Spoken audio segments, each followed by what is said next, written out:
Hello students.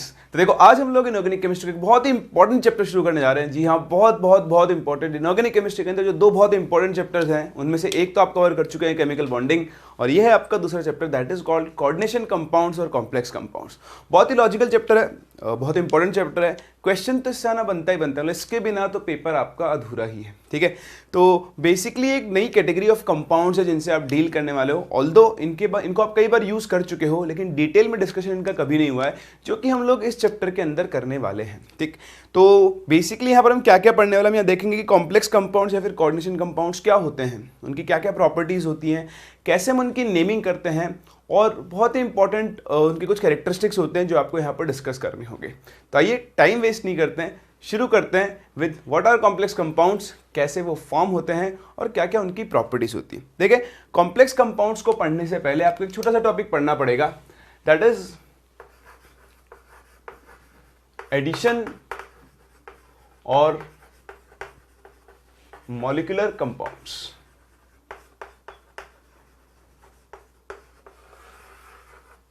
देखिए क्या होते हैं एडिशन और मॉलिक्यूलर कंपाउंड्स। आप देखें, आपके पास जैसे मैं कुछ सॉल्ट्स के एग्जांपल लेता हूं। ये एक सॉल्ट है KCl, तो इसको हम बोलते हैं एक सिंपल सॉल्ट। दूसरा है MgCl2। ठीक है, ऐसे ही आपके पास है मान लो FeSO4, फेरस सल्फेट। एक आपके पास है अमोनियम सल्फेट, NH4 2SO4। अब मेरे पास क्या है, इनके एक्वस सोल्यूशन है। तो मेरे पास KCl का एक्वस सोल्यूशन है, मेरे पास MgCl2 का एक्वस सोल्यूशन है। मैंने क्या किया, इन दोनों के एक्वस सोल्यूशन को मिक्स कर दिया। तो देखो जैसे ही मिक्स किया, इनके एक्वस सोल्यूशन में क्या होगा, अब आप देखो भाई, ये KCl है, इलेक्ट्रोलाइट है, तो इसके aqueous solution basically K plus aqueous और Cl माइनस एक्वस आयंस होंगे। ऐसे ही MgCl2 के सोल्यूशन के अंदर क्या होंगे, Mg2 प्लस एक्वस और Cl माइनस एक्वस आयंस होंगे। तो इस तरह से जब मैंने इन दोनों को मिक्स करके एक सोल्यूशन बनाया, तो ये बेसिकली सोल्यूशन है KCl और MgCl2 का। किसका सोल्यूशन है, KCl और MgCl2 का। जैसे मैं सोल्यूशन को क्रिस्टलाइज करूंगा, क्या करूंगा, क्रिस्टलाइज करूंगा, तो क्रिस्टलाइज करने पर क्या होते हैं, आपको एक नए कंपाउंड के क्रिस्टल्स मिलते हैं, which is like this, KCl.MgCl2.6H2। यानी क्या हुआ, आपने दो इलेक्ट्रोलाइट, दो सिंपल सॉल्ट्स लिए थे, उनका एक सोल्यूशन बनाया। उस सोल्यूशन को जब आपने सॉलिडिफाई किया, तो सॉलिडिफाई करने पर आपको एक नए तरीके का सॉल्ट मिल गया, जो कि बेसिकली इन दोनों का मिक्सचर आप बोल सकते हो। तो ऐसे कंपाउंड्स को हम लोग क्या बोलते हैं, एडिशन या फिर मॉलिक्यूलर कंपाउंड्स बोलते हैं। वो कंपाउंड्स जो दो या दो से ज्यादा सिंपल सॉल्ट्स के कॉम्बिनेशन से बने हैं, और सिंपल सॉल्ट्स भी स्टोइकियोमेट्रिक रेशियो में होते हैं, यानी सिंपल रेशियो में 1:1 का रेशियो है। जैसे आप देखो FeSO4 NH4 2SO4, इन दोनों के एक्वस सॉल्यूशन को अगर मैं क्रिस्टलाइज करूंगा, तो आपको जो कंपाउंड मिलेगा वो मिलेगा FeSO4.NH4 2SO4.6H2O। इसको हम बोलते हैं मोहर सॉल्ट। क्या बोलते हैं, मोहर सॉल्ट। तो ये भी आपका कैसा कंपाउंड है, एक एडिशन या फिर मॉलिक्यूलर कंपाउंड। तो बहुत सिंपल सी बात है, दो सॉल्ट सॉल्यूशन से या फिर दो अलग अलग सॉल्ट से मिलकर जो कंपाउंड बनता है, उसे हम लोग एडिशन और मॉलिक्यूलर कंपाउंड्स बोलते हैं। ठीक है, चलिए स्टार्ट करते हैं सबसे पहले सिंपल सी डेफिनेशन के साथ कि व्हाट आर एडिशन और molecular compounds. So these are the compounds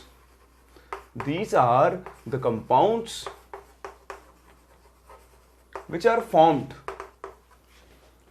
are formed by the combination of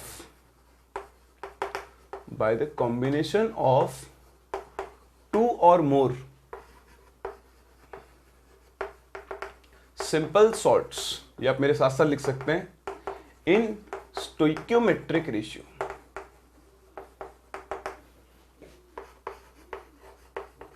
या फिर आप चाहो तो बोल सकते हो सिंपल रेशियो। तो इन कंपाउंड्स को हम जानते हैं by the name of addition और मॉलिक्यूलर कंपाउंड्स। एग्जांपल से मैंने आपको बताया KCl.MgCl2.6H2O, इसको आप बोलते हो कार्नालाइट। ठीक, ऐसे आपको दूसरा कंपाउंड जो आपको बताया, जैसे FeSO4.NH4 2SO4.6H2O, which is called more salt. ठीक है, ऐसे आप और कंपाउंड ले सकते हो। फॉर एग्जांपल मैं आपसे बोलूं CuSO4 4NH3। तो ये कंपाउंड भी आपके एडिशन कंपाउंड की कैटेगरी के अंदर आता है। ठीक, तो इस तरह से दो या दो से ज़्यादा सॉल्ट्स के कॉम्बिनेशन से जो आपके, जैसे आपसे एक और कंपाउंड अगर मैं आपसे बोलूं तो लाइक 4KCN.FeCN2, तो ये भी आपका एडिशन या फिर मॉलिक्यूलर कंपाउंड है। सही है। अब ये जो आपका एडिशन और मॉलिक्यूलर कंपाउंड है, इनको आप फर्दर दो और कैटेगरीज के अंदर डिवाइड कर सकते हो। तो दो और कैटेगरीज क्या है, आओ उनको डिस्कस करते हैं। तो यार next point is addition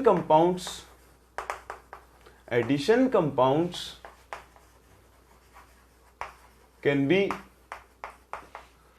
classified into two categories.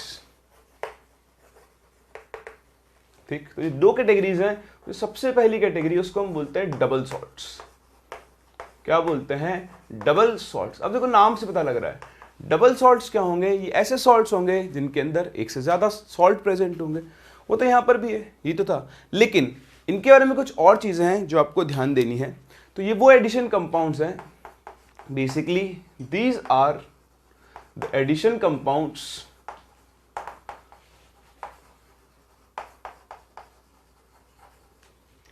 whose ions retain their identity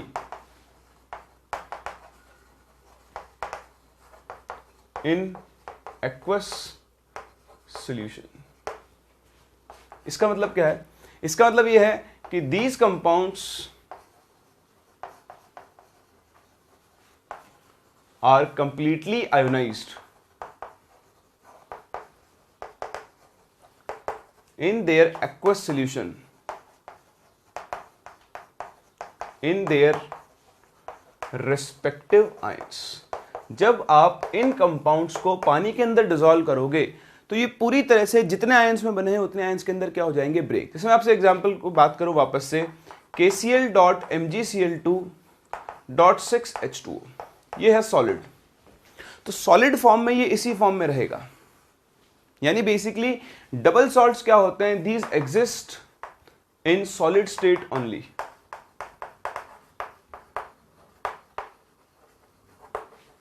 not in aqueous solution. Solid form में तो इसी फॉर्म में रहेगा, लेकिन जैसे ही आपने इसको पानी में डिसॉल्व किया तो पानी में डिसॉल्व करने पर क्या होगा, इसके आयंस अपनी आइडेंटिटी को रिटेन करने का मतलब क्या है, देखो डिसॉल्व करने से पहले K+ था, ये Cl- था, ये Mg2+ है, यहाँ पे भी Cl- है। तो जैसे ही डिसॉल्व होगा ये कंपाउंड पूरी तरह से अपने आयंस के अंदर ब्रेक हो जाएगा। K+ साथ में बनाएगा Mg2+, साथ में बनेगा 3Cl- एक्वस। तो इस तरह से एक डबल सॉल्ट क्या होता है, उसको पानी में डिसॉल्व करने पर वो अपने कॉन्स्टिट्यूएंट आयंस के अंदर ब्रेक हो जाता है।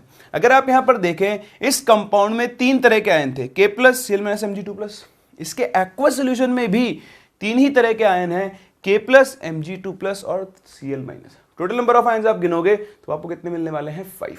खैर वो सब चीज अपने को बात नहीं करनी है, मेन चीज क्या है, these are the addition compounds whose ion retain their identity. ये सॉलिड स्टेट में भी K+ ही था, एक्वस मीडियम में भी K+ ही है, चेंज नहीं हुआ।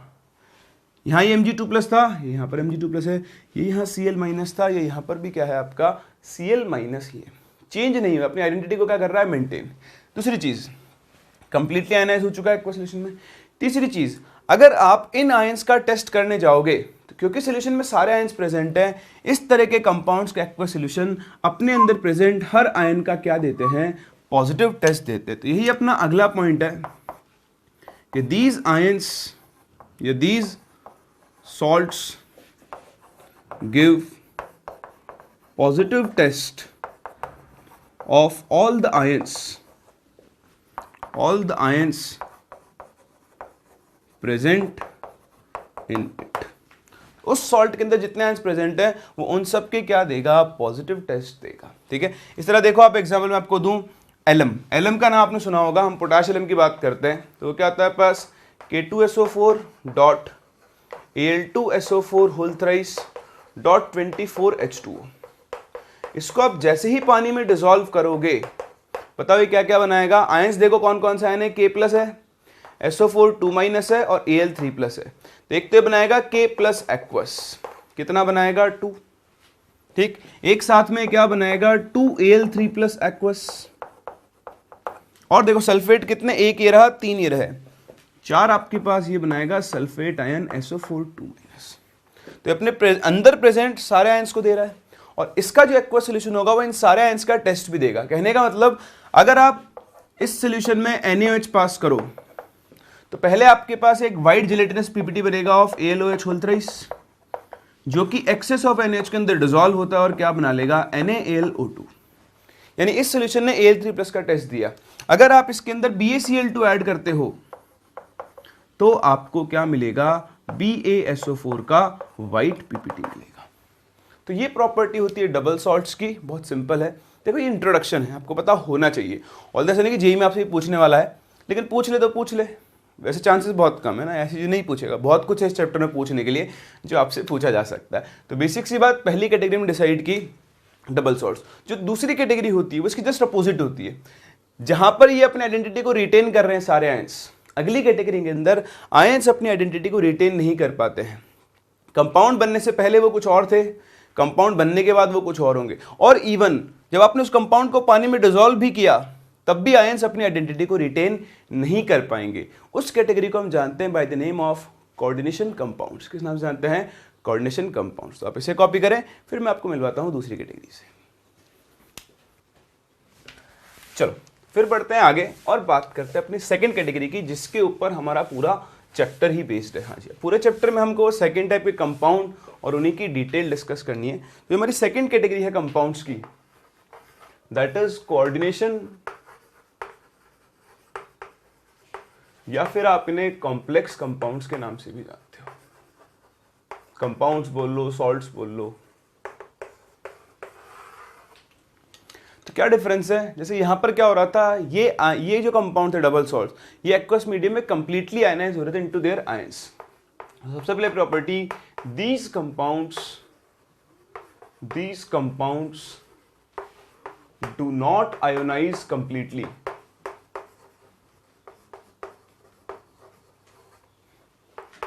in their aqueous solutions। ये आयंस अपने एक्वस सोल्यूशन में कभी भी कंप्लीटली आयनाइज नहीं होते हैं, पहली चीज, ठीक है। दूसरी चीज, some of their ions loses their identity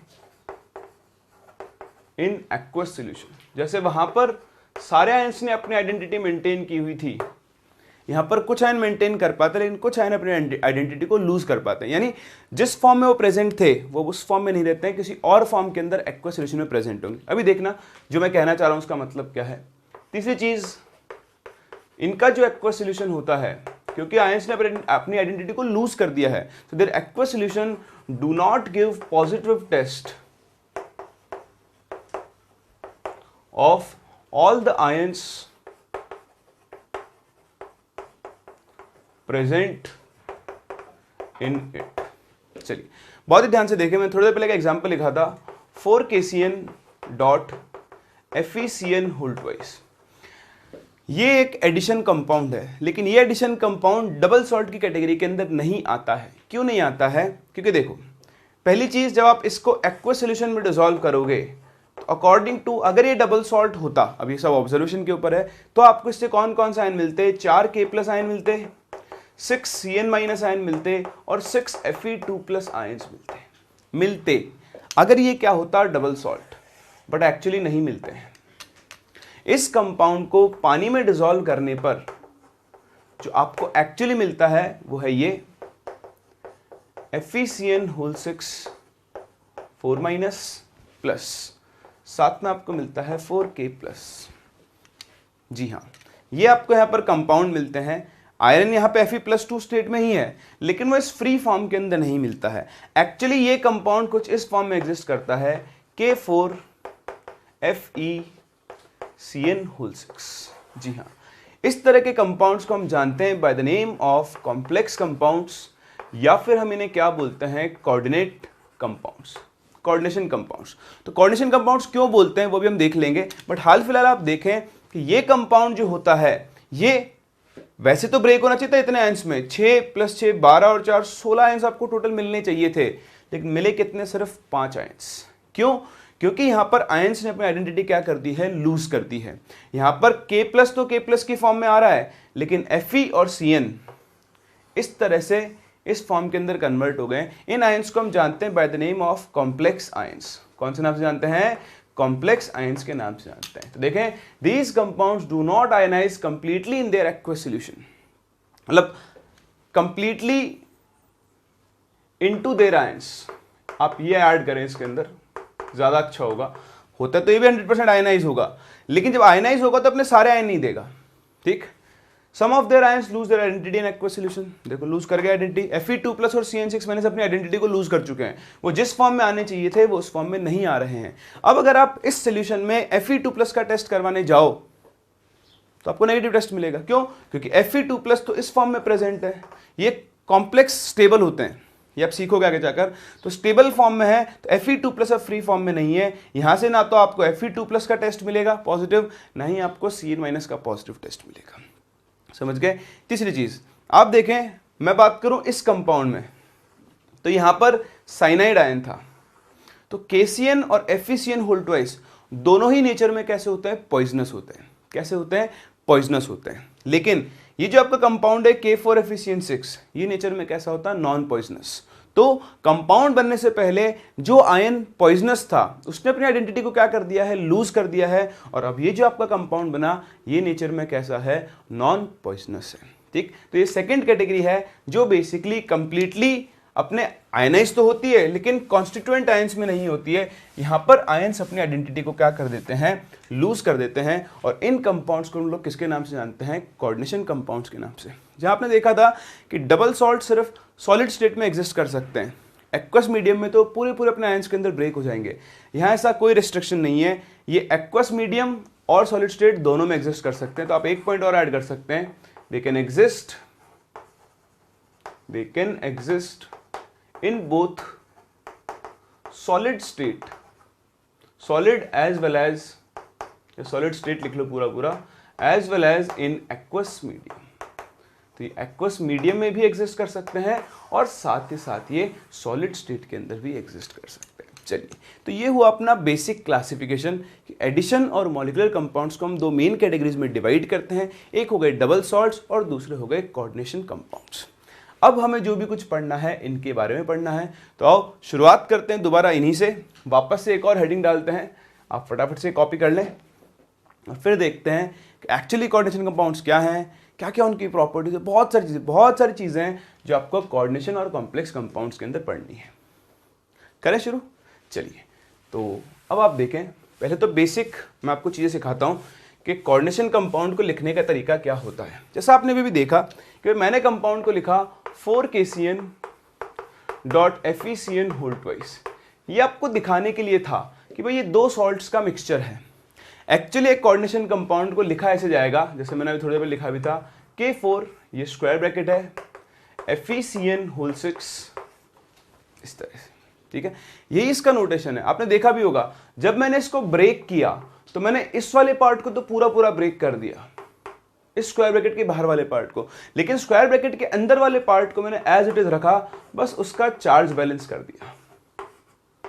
तो यही कहानी है कोऑर्डिनेशन कंपाउंड या फिर कॉम्प्लेक्स कंपाउंड की। अगर आपको मैं इस कॉम्प्लेक्स कंपाउंड के बारे में बताऊं तो यहां पर देखें जो Fe है, this Fe atom is bonded with 6 Cn- ions through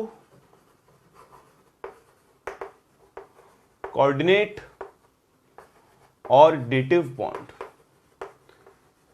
इसीलिए कभी कभी इनको डेटिव कंपाउंड्स भी बोल देते हैं कई लोग। वैसे इसको कोऑर्डिनेशन कंपाउंड इसीलिए बोल रहे हैं क्योंकि यहां पर मेटल और उसके सराउंडिंग जो मॉलिक्यूल्स हैं उनके बीच में क्या बन रहा है, कोऑर्डिनेट बॉन्ड बन रहा है। यानी कुछ इस तरह से अरेंजमेंट होता है। ये Fe एटम है, यहाँ पर एक Cn, ये दूसरा Cn, ये तीसरा Cn, चौथा Cn, पांचवा Cn, छठा Cn, ये सब के सब क्या करते हैं, Fe के साथ कोऑर्डिनेट बॉन्ड फॉर्म करते हैं। तो इस तरह से ये कोऑर्डिनेट बॉन्ड के थ्रू बॉन्डेड है। और बाकी जो है इसके ऊपर टोटल 4 माइनस चार्ज है, और इसके 4 माइनस चार्ज को बैलेंस करने के लिए यहां पर 4 K+ आयंस रहते हैं। तो देखिए बेसिकली यहां पर 2 पार्ट कॉन्स्टिट्यूट हो चुके हैं, ये स्ट्रॉन्ग बॉन्ड्स होते हैं, उसकी वजह से ये पार्ट ब्रेक नहीं होता है। तो इस पार्ट को हम लोग बोलते हैं कोऑर्डिनेशन स्फीयर। क्या बोलते हैं? Coordination sphere. तो किसी भी कॉम्प्लेक्स कंपाउंड का एक पार्ट होता है coordination sphere, which is written inside square brackets, और ये इसका नॉन आयनाइजेबल पार्ट होता है। कौन सा पार्ट होता है? Non ionizable. जब एक कॉम्प्लेक्स कंपाउंड ब्रेक होगा तो उसके स्क्वायर ब्रैकेट का अंदर का पार्ट कभी भी ब्रेक नहीं होगा, आयनाइज जब वो होगा। फर्दर स्क्वायर ब्रैकेट के बाहर वाला जो पार्ट होता है इसको हम बोलते हैं आयनाइजेशन स्फीयर। कौन सा स्फीयर बोलते हैं? इसको आप आयनाइजेशन स्फीयर बोल सकते हो, आप इसे आयनाइजेशन एंटिटी बोल सकते हो, या फिर आप इसे काउंटर आयन के नाम से भी जान सकते हो। तो ये कुछ नाम होते हैं, इनके नाम से पता लग रहा है आयनाइजेशन स्फीयर यानी ये ब्रेक होगा और आयंस के अंदर मतलब आयनाइज होगा।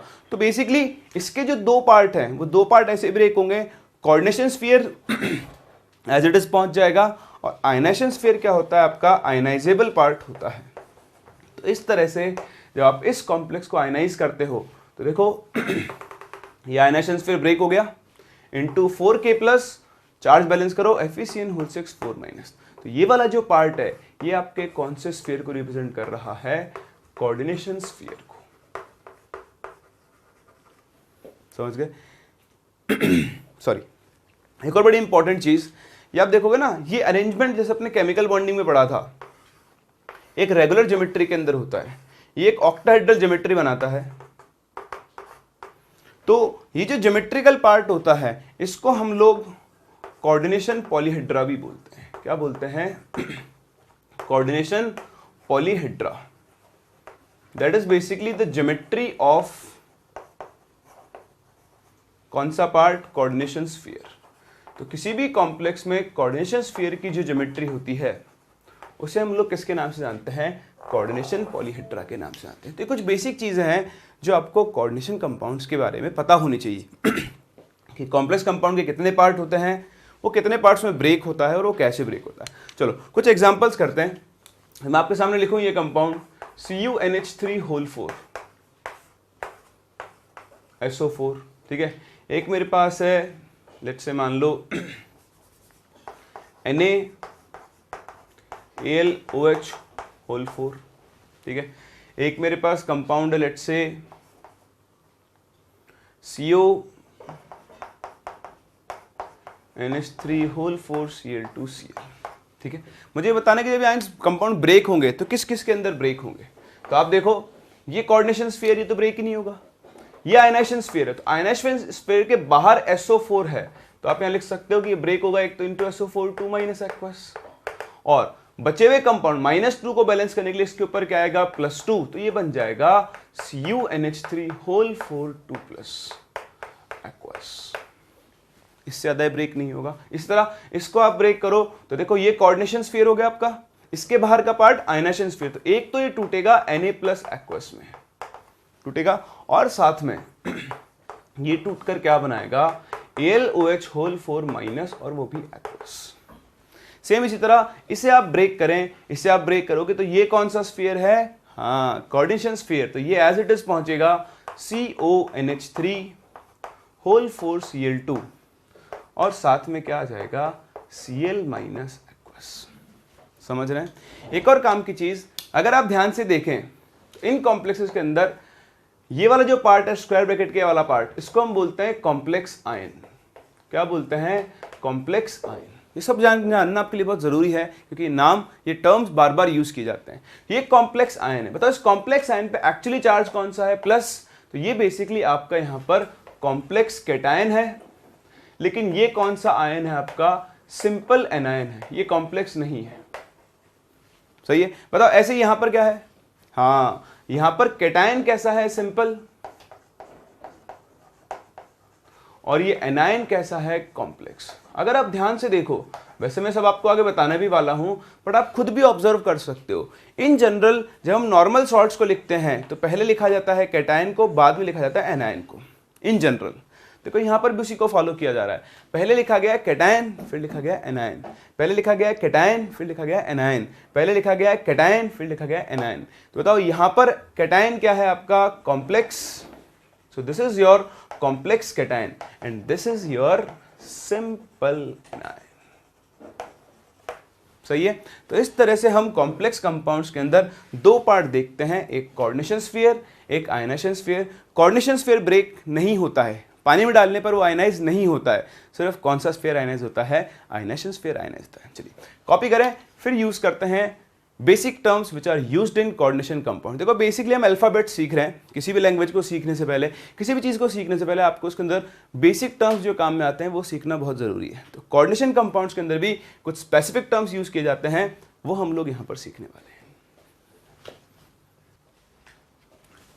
तो चलते हैं आगे और आप हेडिंग डालें next, that is terminology is used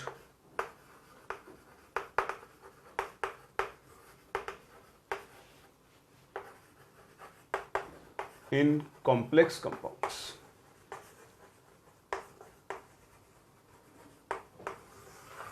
ठीक है। तो देखो टर्मिनोलॉजी यूज करने से पहले मैं आपके सामने कर लूं क्लासिफिकेशन ऑफ कॉम्प्लेक्स कंपाउंड्स, जिसमें आपको बताया भी था।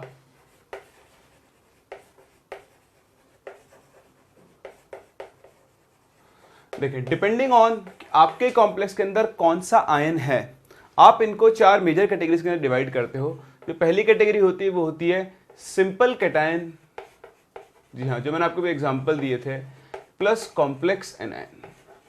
तो सिंपल कैटायन हो और कॉम्प्लेक्स एनायन हो तो उस केस में कंपाउंड का फॉर्मूला किस तरह का होगा? जैसे आपने देखा K4FeCN6। तो यहाँ पर कैटायन सिंपल है जबकि एनायन कैसा है आपका? कॉम्प्लेक्स है। जो सेकंड कैटेगरी बनेगी वो हो जाएगा उल्टा, एनायन कॉम्प्लेक्स क्या हो आपका? कैटायन। तो कॉम्प्लेक्स कैटायन प्लस सिंपल क्या हो? एनायन। ठीक है। तो जैसे आप देखो आपके पास कंपाउंड हो गया वही लाइक से CONH3 4Cl2। तो अब यहां पर आपका जो एनायन है वो सिंपल है और कैटायन कैसा है आपका? कॉम्प्लेक्स है। इस तरह थर्ड कैटेगरी, अब दोनों ही कॉम्प्लेक्स हो जाए, कैटायन भी कॉम्प्लेक्स हो और एनायन भी कॉम्प्लेक्स। जी हाँ, कई बार आपको ऐसे कोऑर्डिनेशन कंपाउंड्स मिल सकते हैं जिनमें कैटायन और एनायन दोनों ही क्या होते हैं? कॉम्प्लेक्स होते हैं। फॉर एग्जांपल PtNH3 ये एक कॉम्प्लेक्स कैटायन और PtCl4 ये आपका क्या हो गया? Complex anion. तो कॉम्प्लेक्स कैटायन, कॉम्प्लेक्स एनायन, ये आपकी थर्ड कैटेगरी हो गई। फोर्थ जो कैटेगरी होती है उनको हम बोलते हैं न्यूट्रल कॉम्प्लेक्सेस। जी हाँ, न्यूट्रल कॉम्प्लेक्सेस क्या होंगे? जो कि सिर्फ जिनके अंदर आयंस नहीं होंगे, formed by neutral molecules. Neutral molecules जैसे आपके पास अमोनिया हो गई, जैसे वाटर हो गया, है ना, कार्बन मोनोऑक्साइड हो गई, तो उनको हम लोग क्या बोलते हैं? Neutral complex. जैसे होता है FeCO5, ये एक न्यूट्रल कॉम्प्लेक्स है। जैसे मैं आपसे बात करूं, लेट्स से आप ये ले लो CONH3, खैर इस पे तो आपका पॉजिटिव चार्ज आ जाएगा। ठीक है, तो ये हो गया। या फिर आप एग्जांपल ले लो, लेट्स से मैं आपको अगर एक और न्यूट्रल कॉम्प्लेक्स के लिए बहुत सारे, मतलब ऐसे तो बहुत सारे कंपाउंड्स पॉसिबल हो सकते हैं, पर उसमें क्या होता है? कोई नेट चार्ज नहीं होता है। तो मेनली कार्बोनिल के साथ आपके न्यूट्रल कॉम्प्लेक्स बनते हैं। जैसे मैं आपसे बोलूँ Mn2CO6, तो ये भी एक कॉम्प्लेक्स कंपाउंड है जो कि बेसिकली न्यूट्रल मॉलिक्यूल से बना है। तो ऐसे कॉम्प्लेक्सेस जिनके अंदर न्यूट्रल मॉलिक्यूल्स प्रेजेंट होते हैं, जो पूरी तरह न्यूट्रल मॉलिक्यूल से बने होते हैं, उन्हें हम लोग न्यूट्रल कॉम्प्लेक्सेस के नाम से जानते हैं। और इनके ऊपर ऑब्वियसली नेट चार्ज कितना होने वाला है? 0। देखो नेट चार्ज तो सभी पर 0 है, लेकिन इनको अगर हम ब्रेक करें तो ये कैटायन एनायन के अंदर ब्रेक हो जाएंगे, जबकि ये कैटायन और एनायन के अंदर ब्रेक नहीं होगा। समझ गए? इसके बाद दो और कैटेगरी होती है कॉम्प्लेक्सेस की, which are perfect and imperfect complexes, लेकिन वो मैं आपको बताऊंगा बाद में जब हम स्टेबिलिटी ऑफ कॉम्प्लेक्सेस की बात करेंगे। अभी उनका सच कोई बहुत बड़ा यूज आपके लिए नहीं आने वाला है। चलिए, जो सेकेंड टर्मिनोलॉजी हम जो यहाँ पे यूज करते हैं that is central metal atom, या फिर कुछ लोग इसे सेंट्रल मेटल आयन भी बोलते हैं। देखिए ये सबसे इंपॉर्टेंट पार्ट है कोऑर्डिनेशन कंपाउंड का। अगर ये नहीं होता तो ये कंपाउंड कभी फॉर्म ही नहीं हो सकता। So this is basically it is the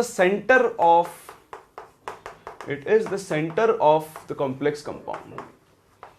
जिस कॉम्प्लेक्स कंपाउंड को आप यहां पर स्टडी कर रहे हो ये उसका सेंटर है। जैसे यहां FeCO मेटल आयन दिख रहा है ना आपको, Pt मेटल है, यहाँ पर Mn मैंगनीज मेटल है, Fe मेटल है, तो इसको हम बोलते हैं सेंट्रल मेटल आयन। और ये क्या होता है, आपके कोऑर्डिनेशन कंपाउंड का या फिर कॉम्प्लेक्स कंपाउंड का सेंटर होता है। मेनली जितने भी मॉलिक्यूल्स हैं वो सभी के सब क्या होते हैं, इससे बॉन्डेड होते हैं। ठीक, so the groups are attached with central metal atom, मैं जनरली इसको Ca में लिखूंगा, with coordinate bond in the coordination sphere. जी याद है अपन ने कोऑर्डिनेशन स्फीयर पढ़ा था, तो ये जो आपका सेंट्रल मेटल एटम होता है ये बेसिकली कोऑर्डिनेशन स्फीयर का ही सेंटर पार्ट होता है। इस सेंट्रल मेटल एटम से बाकी जो ग्रुप्स हैं वो कौन से बॉन्ड से बॉन्डेड होते हैं, कोऑर्डिनेट बॉन्ड से बॉन्डेड होते हैं। अब आप ये देखोगे, पढ़ते पढ़ते सीखोगे कि mostly D block elements complex बनाते हैं। जी हाँ, मोस्टली डी ब्लॉक एलिमेंट्स ही कॉम्प्लेक्स बनाते हैं। एस ब्लॉक और पी ब्लॉक में आपको बहुत कम मेटल्स ऐसी मिलेंगी जो कि कोऑर्डिनेट कंपाउंड फॉर्म करती है। क्यों, उसका एक रीजन है। उस रीजन को समझने के लिए आपको देखना पड़ेगा कि कंडीशन फॉर एन एटम या metal to be CMA, central metal atom होने के लिए कौन कौन सी कंडीशंस है जो एक मेटल को फिल